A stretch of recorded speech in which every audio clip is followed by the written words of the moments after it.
Pero ngayon, binabanatan na, Ma'am Kay. Binabanatan na ni Bagong Lipunan si Maharlika. Dahil nga, anong amoy banat mo? Hindi ko alam, yung buong nila. Etong si Maharlika, etong si Roy, ang nangyari kasi, Ma'am, ikaw naman, Ma'am Kay, oh. Sabi kasi, ni Maharlika, eto, sige, simulan natin sa umpisa para at least mas malinaw. Eto si Banat Bay, umakyat doon sa makang, di ba si Banat Bay? May nagbablog kasi. May nagbablog na isang babae na mukhang labandera. I have nothing against sa naglalabandera kasi okay yan.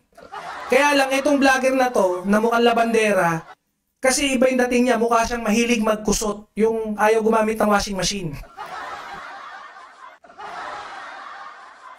Siyempre, ayoko naman siyang pangalan. Itago na lang natin siya sa pangalang Joey Cruz.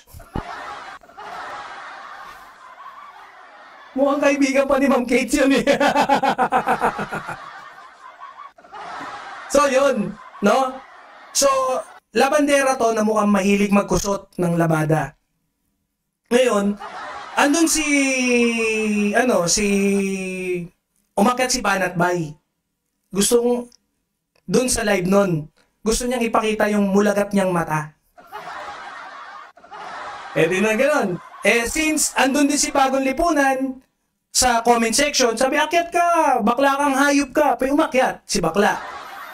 Ngayon, pag-akyat, nagkaroon na silang diskusyon, nagkaaway-away na. I-shortcut ko na ron, pero nagkaroon silang sagutan na kesyo ganito, kesyo ganyan, bayaran ka, bla bla bla. Nagkasagutan.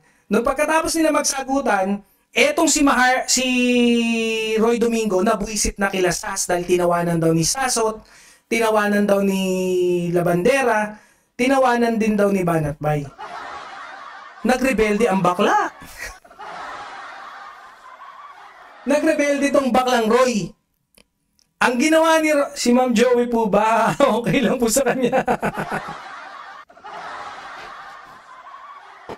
Oo, okay lang yun. Okay lang, tanggap niya naman na, hindi, totoo naman eh. Mukha naman talaga siyang labandera. Ako hindi naman facts lang, facts.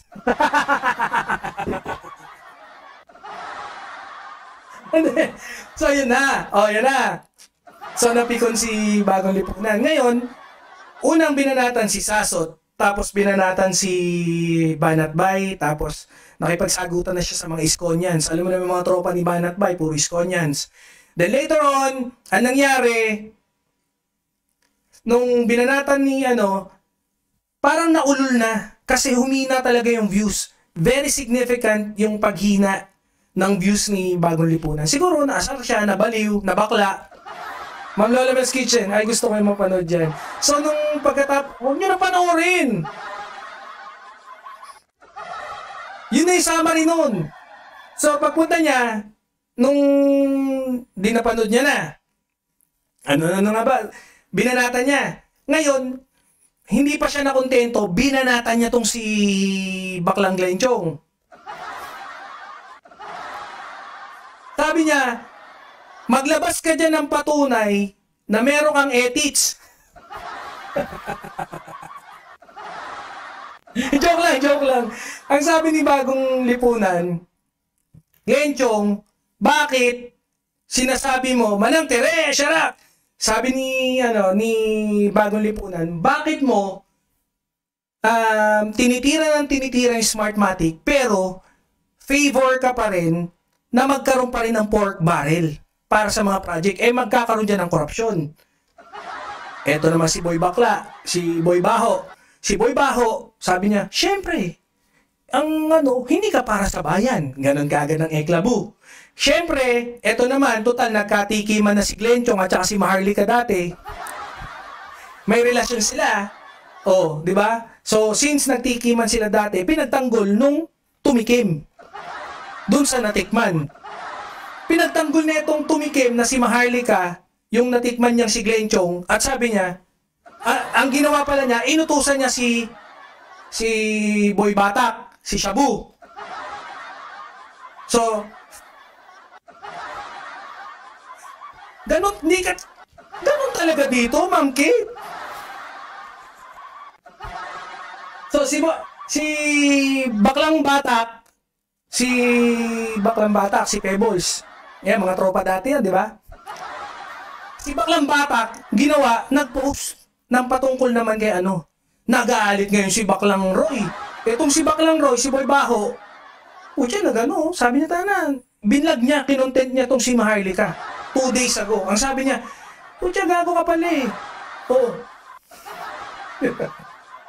Ganun nga, totoo to. Lahat may ebidensya ako. Nung pinalabas ko yan, lahat nandun. Sabi nga nun, ay nako, bakla kang kalbo ka, shabu-shabu ka. Shabu ka ng shabu. Oh. Kung talagang ano, magpalakihan kayo ng edits ni Glenn Chong at saka ni Sas. Pucha, panalo si Sas. Si Sas pala ang laki ng edits. Totoo ba, Sas?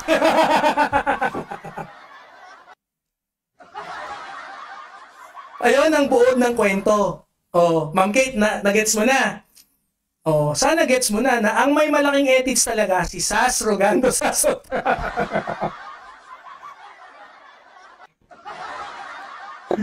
Ang panalo si Saso, putyang eh. Oh, yan ha. So, alam nyo na. Alam nyo na yung moral ng storya. Huwag kayong makikipagpalakihan ng edits kay Sas. Hindi kayo mananalo. Kahit, di ba si Sas mukha ng kabayo? Titing kabayo daw.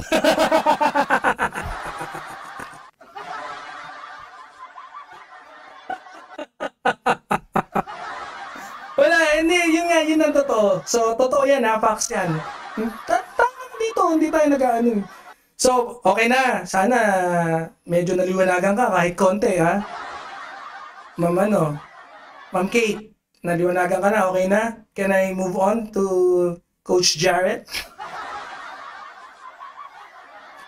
Oh, play ko na.